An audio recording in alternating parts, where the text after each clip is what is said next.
ইরানের 2 শহরে ইসরায়েলি হামলা, কড়া জবাব দিচ্ছে তেহরানও। ট্রাম্পের আত্মসমর্পণের প্রস্তাব নাকচ পেজেশকিয়ানের। সংকটের গুজবে জ্বালানি তেল কিনতে সারা দেশে হুড়োহুড়ি। বহির্বিশ্বে একটা যুদ্ধের ব্যাপার স্যাপার আছে, সবকিছুই আছে, কিন্তু আমাদের দেশে না আমার জানি কেন মনে হয় যে জিনিসগুলো না হুট করেই হয়ে যায়।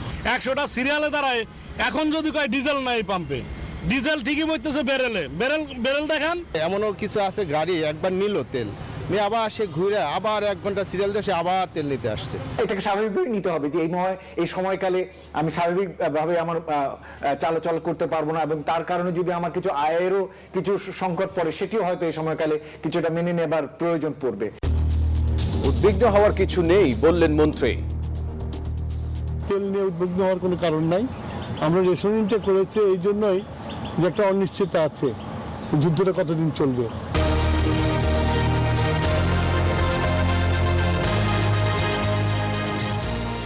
জানাচ্ছিলাম প্রধান শিরোনাম। এবারে জানাবো অন্যান্য শিরোনাম। সংসদের খারাপ সংস্কৃতি থেকে বের হতে চায় বিএনপি, এমপিরা জনপ্রত্যাশা পূরণ করবেন আশা সালাউদ্দিনের। মানুষের যে নেতিবাচক ধারণা সৃষ্টি হয়েছে এগুলো সব মানুষের মন থেকে আমরা মুছে দেবো ইনশাআল্লাহ। আমরা একটা ভালো পার্লামেন্টারি প্র্যাকটিস আমরা সৃষ্টি করব। শত দমন নির্যাতনেও হার না মানা রাজনীতির ফিনিক্স পাখি তারেক রহমান। 20 বছর পর মুক্ত পরিবেশে কারাবন্দী দিবস স্মরণ।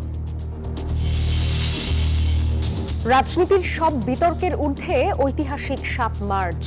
রেসকোর্স ময়দানে বঙ্গবন্ধুর ভাষণে উজ্জীবিত হয় গোটা দেশ। অভ্যুত্থান পরবর্তী নেপালে সরকার গঠনের পথে জেনজিরা।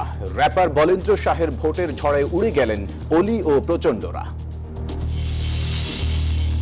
বইমেলায় শিশু প্রহরে খুদে পাঠকের রাজত্ব, নতুন বইয়ের পাতায় চলছে গল্পের খোঁজ। পাপেট শোতেও বাড়তি নজর।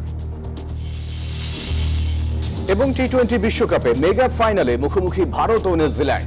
আহমেদাবাদে ম্যাচ কাল সন্ধ্যা 7:30টায়। দর্শক, স্বাগত নিউজ 24 সংবাদে। আর পুরো সংবাদ জুড়ে আপনাদের সাথে আছি আমরা দুজন, আমি ফয়সাল মাহমুদ এবং আমি আছি জান্নাতুল সাদিয়া। দর্শক, দেখছিলেন বিআরবি কেবলস সংবাদ শিরোনাম। বিস্তারিত সংবাদে যাব। শুরুতেই ইরান ইসরায়েলি যুদ্ধ প্রসঙ্গ।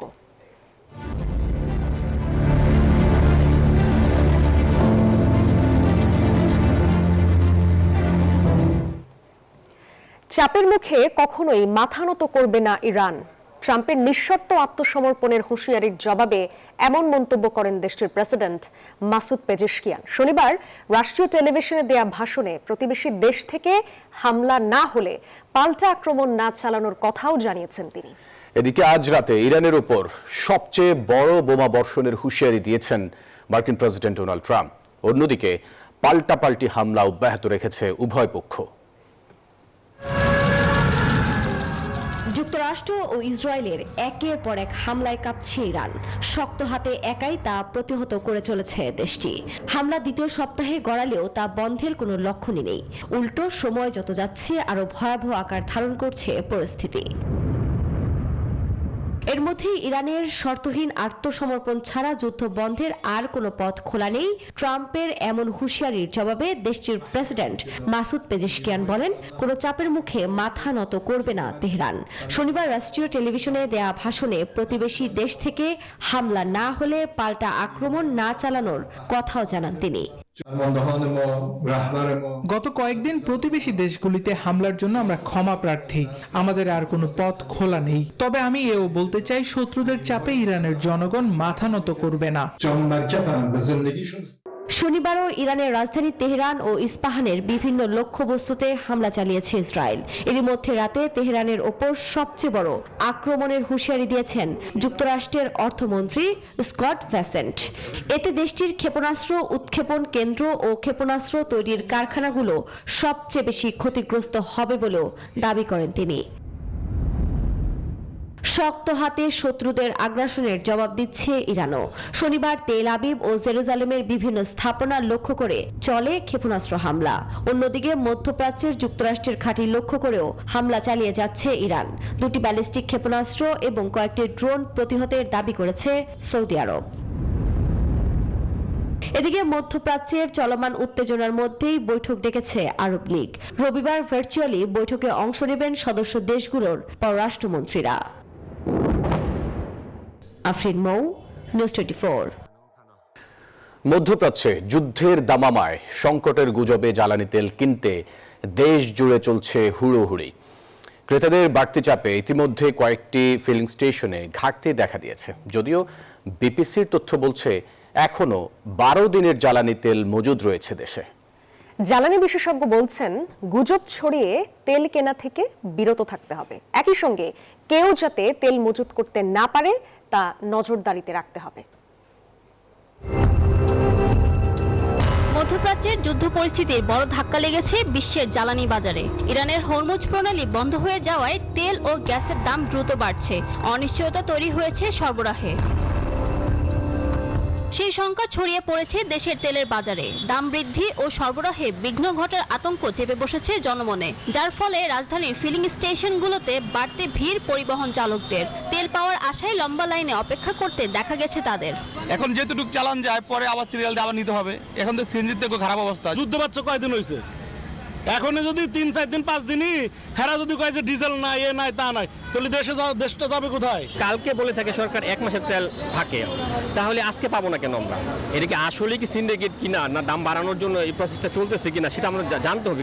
বিপিসির তথ্য বলছে, দেশে বর্তমানে জ্বালানি তেলের মজুদ আছে প্রায় 3.5 লাখ মেট্রিক টন। সেই হিসেবে ডিজেল চলবে 11 দিন, পেট্রোল 12 দিন এবং অকটেন 25 দিন। যদিও ক্রেতাদের চাপে রাজধানীর বেশ কয়েকটি ফিলিং স্টেশনে তেল ফুরিয়ে এসেছে বলে জানালেন কর্মচারীরা। এমন বাস্তবতায় রেশনিং পদ্ধতিতে তেল সরবরাহের সিদ্ধান্ত নিয়েছে বিপিসি। হাহাকারের অবস্থা মতো পড়তেছে। যারা যদি একটু সিস্টেমেটিক যদি একটু নিয়ে তাহলে হয়তো এতটা সমস্যা হয় না। আতঙ্কিত না হই, যার 20 লিটার উনি যেন 20 লিটারই নেন, যার 10 লিটার 10 লিটারই নেন, তাহলে 2-3 দিন চললো, তারপর আবার এসে নিয়ে গেল। যুদ্ধের এমন পরিস্থিতিতে এখনো সংকটের কারণ দেখছেন না বিশেষজ্ঞরা। তারা বলছেন, যুদ্ধের গতি প্রকৃতি বিবেচনা করে বিকল্প উৎস খুঁজতে হবে। এটাকে স্বাভাবিকভাবে নিতে হবে যে এই সময়কালে আমি স্বাভাবিকভাবে আমার চালাচল করতে পারবো না, এবং তার কারণে যদি আমার কিছু আয়েরও কিছু সংকট পড়ে, সেটিও হয়তো এই সময়কালে কিছুটা মেনে নেবার প্রয়োজন পড়বে। প্যানিক করলেই যে আমরা আসলে অনেক পেয়ে যাব সে সুযোগ নেই। দুর্ভাগ্য যে আমাদের মধ্যে প্যানিক অ্যাটিটিউডটা বেশি, এবং এটার একটা বড় কারণ তৈরি হয় আসলে সরকারের দিক থেকে তথ্যপত্রগুলো উপযুক্তভাবে সবসময় জানানো হয় না। এই যে পদ্মা, মেঘনা, যমুনার মাধ্যমে কি পরিমাণ সাপ্লাই হচ্ছে, দৈনিক সাপ্লাইগুলো তারা যাতে জানান। সংকটের অজুহাতে মজুদ বাড়িয়ে বাড়তি মুনাফালোভীদের চিহ্নিত করে প্রশাসনকে কঠোর হবার পরামর্শ দেন বিশেষজ্ঞরা। ফারজানা রিয়া, নিউজ 24, ঢাকা।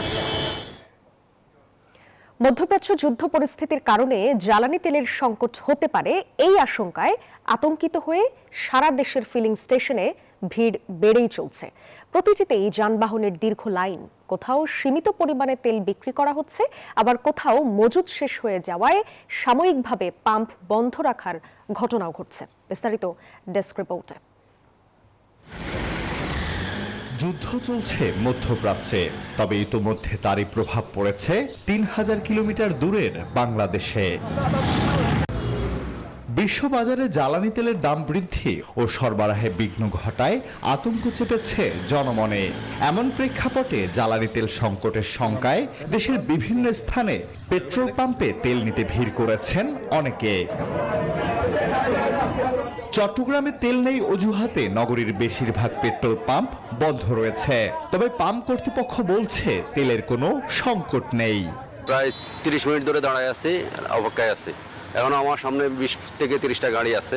কালকে রাত্রে আসছিলাম, পাওয়া যাচ্ছে না, খুব লম্বা লাইন। কোনো জায়গায় দিচ্ছে না, কোনো জায়গায় 200 টাকার তেল দিচ্ছে। এদিকে রাজশাহীর ফিলিং স্টেশনে পুলিশ পাহারায় তেল বিক্রি হচ্ছে। এ সময় মজুদেরও অভিযোগ করেন অনেকেই।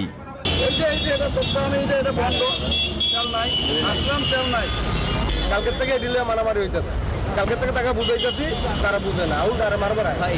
রংপুরেও পাম্পগুলোতে যানবাহনের অতিরিক্ত চাপ দেখা গেছে। একই চিত্র বরিশাল ও কুষ্টিয়ায়ও। মোট কথা, চলমান পরিস্থিতিতে সারা দেশেই সংকটের আশঙ্কায় সাধারণ মানুষ। রিয়াল ধরে নেওয়া লাগতেছে এবং 200 টাকার উপরে দিচ্ছে না। তেল এক্সট্রা নিয়ে রাখতেছে, যার জন্য আসলে এই সমস্যাটা বেশি সম্মুখীন হচ্ছে আমরা। মালিকদের দাবি, ডিপো থেকে চাহিদা অনুযায়ী তেল না পাওয়ায় ক্রেতাদের চাহিদা পূরণ করতে পারছেন না তারা। অল্প আছে ওই জন্য সীমিত করে দেওয়া হচ্ছে আর কি। সবাইকে দেওয়া হচ্ছে। মোটর সাইকেলে 200 টাকা আর প্রাইভেটে 1000। এদিকে জ্বালানি তেল পাচার রোধে দেশের বিভিন্ন সীমান্তে তল্লাশি, গোয়েন্দা নজরদারি এবং অতিরিক্ত সদস্য মোতায়েন করেছে বিজিবি। Desk report, news 24। দেশে জ্বালানি তেলের পর্যাপ্ত মজুদ আছে, উদ্বেগের কিছু নেই বলে জানিয়েছেন বিদ্যুৎ ও জ্বালানি মন্ত্রী ইকবাল হাসান মাহমুদ টুকু।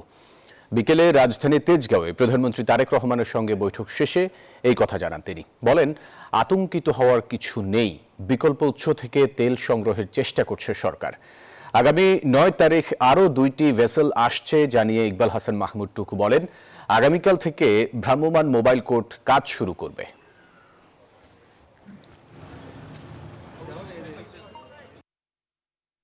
তেল নিয়ে উদ্বিগ্ন হওয়ার কোনো কারণ নাই। আমরা রেশনিংটা করেছি এই জন্যই যে একটা অনিশ্চয়তা আছে, যুদ্ধটা কতদিন চলবে। আমাদের কন্ট্রোলিং যা আছে আমরা কালকে থেকে আমরা মোবাইল কোড নামিয়ে দেবো, সব রকম ব্যবস্থা আমরা নিয়েছি। সেই জন্য আমরা একটু রেশনিং করেছিলাম, কিন্তু মানুষ এই রেশনিংটাকে ভয় পেয়ে স্টক করা শুরু করেছে। আগামী 9 তারিখে আরও 2টা ভেসেল আসছে।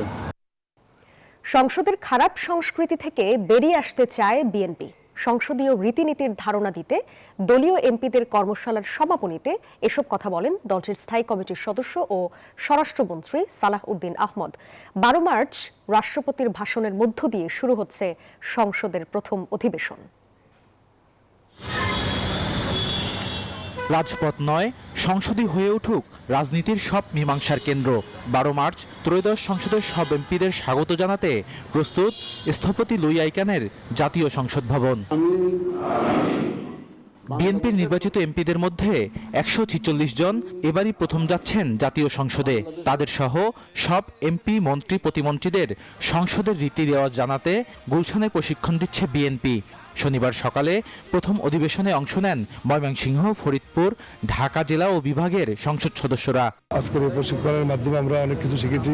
নতুন বাস্তবতা, এই বাস্তবতার মধ্যে দিয়ে আমাদেরকে শিখতে হবে, জানতে হবে, বলতে হবে এবং অ্যাক্ট করতে হবে। বাংলাদেশ একটা এমন একটা মোড়ে এসে দাঁড়িয়েছে, অনেক ধরনের চ্যালেঞ্জ আমাদের সামনে চলে এসেছে। আমরা যাতে মানুষের কল্যাণে যাতে কাজ করতে পারি, এরকমই আমাদের পরামর্শ দিয়েছে। যেখানে সংসদে নিজেদের পুরনো অভিজ্ঞতা নবীনদের কাছে তুলে ধরেন দলটির একাধিকবারের পরীক্ষিত সাংসদরা। কিভাবে প্রেয়ার করা যায়, কিভাবে জনসমর্থন নেওয়া যায়, পার্লামেন্টে ডিসিপ্লিন থাকা যায়, এইসব বিষয় প্রিপারেশন নিয়ে যখন পার্লামেন্টে যায়, কোন কোন রুলস অফ প্রসিডিউর করতে হবে, এইসব আলোচনা আছে, কনস্টিটিউশন করতে হবে। কর্মশালা শেষে গণমাধ্যমের সাথে কথা বলেন দলটির স্থায়ী কমিটির সদস্য ও স্বরাষ্ট্রমন্ত্রী সালাউদ্দিন আহমেদ। বলেন, সংসদের খারাপ সংস্কৃতি থেকে বেরিয়ে আসতে চায় বিএনপি। অতীতের ব্যাড কালচার যেগুলো হয়েছে, যেগুলো ব্যাড প্রেসিডেন্ট সৃষ্টি হয়েছে পার্লামেন্ট সম্পর্কে এবং মানুষের যে নেতিবাচক ধারণা সৃষ্টি হয়েছে, এগুলো সব মানুষের মন থেকে আমরা মুছে দেবো ইনশাআল্লাহ। জাতি অনেকটা আশ্বস্ত হবে যে এইরকম একটি পার্লামেন্ট তারা দেখতে চেয়েছিলেন। আর তথ্যমন্ত্রী জহিরুদ্দিন স্বপন জানান, সাংবিধানিক নিয়ম অনুযায়ী সংসদের প্রথম অধিবেশনে ভাষণ দেবেন রাষ্ট্রপতি। দেশের প্রচলিত নিয়ম অনুযায়ী, আমাদের দেশের সংসদীয় ব্যবস্থা অনুযায়ী সংসদের প্রথম অধিবেশনে রাষ্ট্রপতি বক্তব্য দিবেন। এ ব্যাপারে সমস্ত প্রস্তুতি সম্পন্ন হয়ে গেছে। এছাড়া বিকেলে দ্বিতীয় অধিবেশনের কুমিল্লা, সিলেট, চট্টগ্রাম ও বরিশাল বিভাগের সংসদ সদস্যদের অংশগ্রহণের মধ্য দিয়ে শেষ হয় 2 দিনব্যাপী এই প্রশিক্ষণ কর্মশালা। বদরুল আলম শাওন, নিউজ 24, ঢাকা। প্রধানমন্ত্রী ও বিএনপি চেয়ারম্যান তারেক রহমানের 20তম কারাবন্দী দিবস আজ। 2007 সালের এই দিনে তাকে গ্রেপ্তারের পর শারীরিক ও মানসিক অত্যাচার চালায় 1/11 সেনা সমর্থিত সরকার। বিএনপি নেতারা জানান, তারেক রহমানের বিরুদ্ধে দায়ের করা মামলাগুলো রাজনৈতিক উদ্দেশ্য প্রণোদিত ছিল। তারেক রহমানের দেশনায়ক হয়ে ওঠা নিয়ে Shihab জাহিদের report.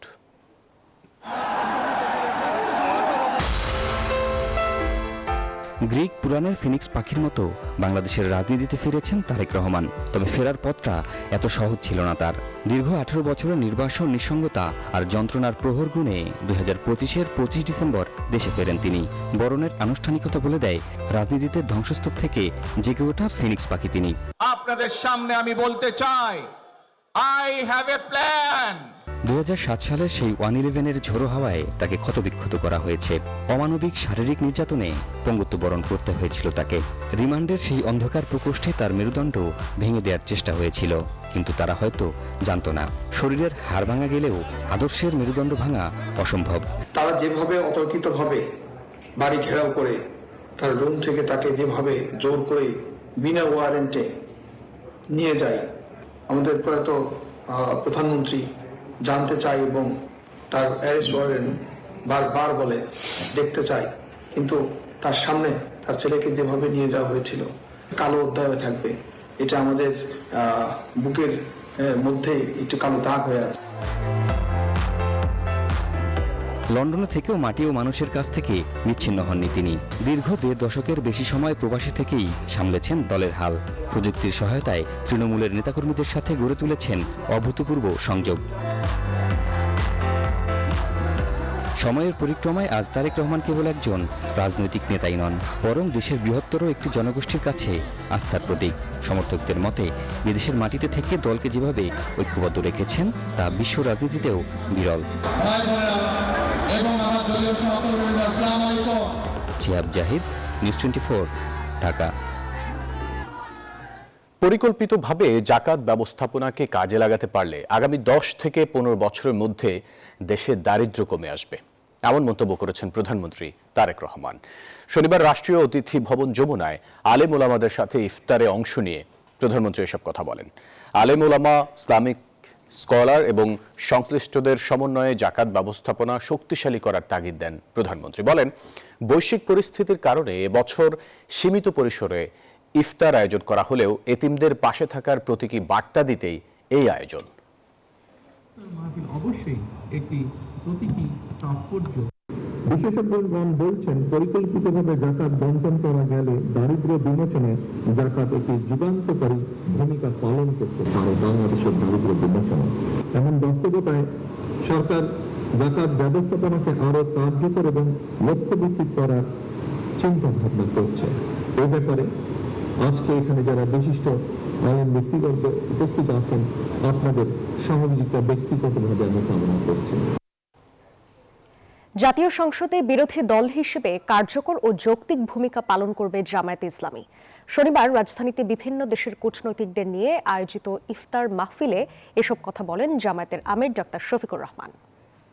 Parliament and outside will always be most constructive and reasonable. We would strongly support a strategic framework that steadfastly protects national sovereignty, territorial integrity, and the global peace and tranquility. July অভ্যুত্থানে শত শত মানুষ হত্যার অভিযোগ মাথায় নিয়ে ফেরারি আওয়ামী লীগ নেতারা, তাই এবার অনেকটা ভিন্ন আবহে স্মরণ করা ঐতিহাসিক 7 মার্চকে। রাজনৈতিক সব বিতর্কের ঊর্ধ্বে রাখা উচিত বঙ্গবন্ধুর ঐতিহাসিক 7 মার্চকে, এমন অভিমত শিক্ষাবিদ ও বিশ্লেষকদের। বসন্তের সেই তপ্ত বিকেলে ঢাকার আকাশ বাতাস প্রকম্পিত হয়েছিল এক রাজনৈতিক ব্যক্তির পদভারে। ৭১-এর 7 মার্চে রেসকোর্স ময়দান রূপ নিয়েছিল বাঙালির হৃদস্পন্দনে। মঞ্চে দাঁড়ালেন দীর্ঘকায় সেই পুরুষ শেখ মুজিবুর রহমান, যার বজ্রকণ্ঠে ঘোষিত হলো বাঙালির অমোঘ নিয়তি। এবারের সংগ্রাম আমাদের মুক্তির সংগ্রাম, এবারের সংগ্রাম স্বাধীনতার সংগ্রাম, এবারের সংগ্রাম আমাদের মুক্তির সংগ্রাম, এবারের সংগ্রাম স্বাধীনতার সংগ্রাম। বঙ্গবন্ধুর এই ডাক পাকিস্তানের সামরিক জান্তাকে দিশেহারা করে দিয়েছিল। পর্দার আড়ালে তখন শুরু হয়েছিল বাঙালি নিধনের ঘৃণ্য নীল নকশা, কিন্তু দমে যায়নি মুক্তি পাগল জনতা। 2017 সালে ইউনেস্কো এই ভাষণকে বিশ্ব প্রামাণ্য ঐতিহ্য হিসাবে স্বীকৃতি দেয়। 7 মার্চ হলো বাংলাদেশের আসলে স্বাধীনতার ঘোষণার প্রথম ঘোষণা। সোজা কথা যে বাংলাদেশের স্বাধীনতার ঘোষণা বলতে আমি 7 মার্চকে আগে বুঝি, পরে 26শে মার্চ। বাট এইখানে বঙ্গবন্ধুর এই বক্তৃতার মধ্য দিয়ে বাংলাদেশের স্বাধীনতার ঘোষণা দেওয়া হয়ে গেছে, পরিষ্কার, এটা নিয়ে কোনো অ্যাম্বিগুইটি নাই আর কি। আর ইতিহাসবিদদের মতে 7 মার্চকে কোনো বিশেষ রাজনৈতিক বলয়ে বন্দী করা সমীচীন নয়। কারণ এটি জাতীয় ইতিহাসের এক অনন্য মাইলফলক। এই দিবসগুলোকে আমরা স্মরণ করব এবং দিবসগুলোকে যথাযথ মর্যাদা দিয়েই স্মরণ করব এবং আমরা দেখব যে এই স্মরণ করার নামে কেউ যাতে ইতিহাসের যেই স্বীকৃত বা ইতিহাসের যেই তথ্য প্রমাণ সহ যেই বিবরণ সেটাতে কেউ যাতে কোনো রকম বিকৃতি না ঘটান সেটা খেয়াল রাখা আমাদের জন্য খুবই জরুরি। ঐতিহাসিক এই দিনে জাতি বিনম্র শ্রদ্ধায় স্মরণ করেছে সেই কালজয়ী মুহূর্তকে, যে মুহূর্তটি একটি পরাধীন জাতিকে দীর্ঘ 9 মাসের রক্তক্ষয়ী যুদ্ধের মাধ্যমে উপহার দিয়েছিল একটি স্বাধীন ও সার্বভৌম বাংলাদেশ। আল মোহাম্মদুল খান, নিউজ 24, ঢাকা। বাতাসে ফাগুনের নতুন বইয়ের ঘ্রাণ, সেই সাথে বাগানের নতুন ফুলকুড়ির মতো শিশুদের পদচারণায় মুখর অমর 21শে গ্রন্থমেলার শিশু প্রহর। এই দিন ক্ষুদে পাঠকদের চোখ ছিল গ্রাম বাংলার বায়োস্কোপ আর কমিক বইয়ের দিকে। বইমেলা ঘুরে বাকিটা জানাচ্ছেন সহকর্মী রিশাদ হাসান।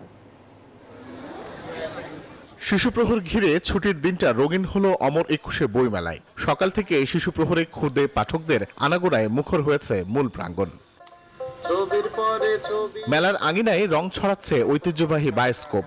ধীরে ধীরে লাইনে দাঁড়িয়ে শিশুরা উপভোগ করে কুজো বুড়ির গল্প। শিশুদের নিয়ে পরিবারের বড় সদস্যদের পদচারণায় উপভোগ্য হয়ে ওঠে মেলা প্রাঙ্গণ। আমি বায়োস্কোপ দেখেছি, ওখানে অনেক মজার মজার জিনিস দেখেছি, আমার অনেক ভালো লেগেছে।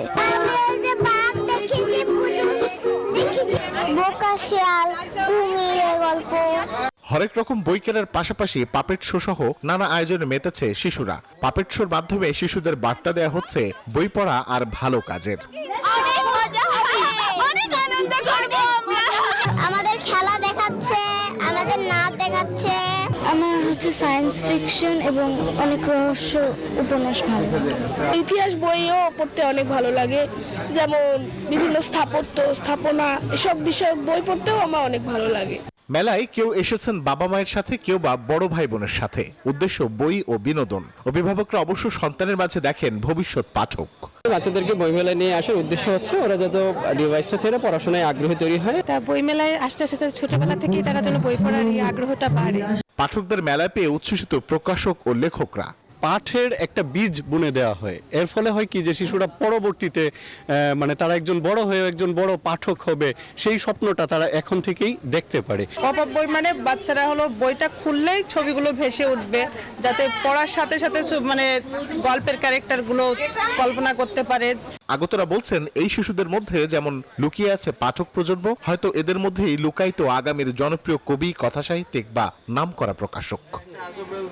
রিশাদ হাসান, নিউজ 24, ঢাকা। নেপালের রাজনীতিতে শুরু হচ্ছে এক নতুন অধ্যায়। র‍্যাপ গানের মাধ্যমে যেই তরুণ রাজনীতিকে চ্যালেঞ্জ করেছিলেন, সেই বালেন্দ্র শাহই দেশটির প্রধানমন্ত্রী হওয়ার দৌড়ে অন্যতম ফ্রন্ট রানার। প্রাথমিক ভোট গণনায় দেশের বেশিরভাগ আসনে এগিয়ে রয়েছে তার দল রাষ্ট্রীয় স্বাধীনতা পার্টি আরএসপি।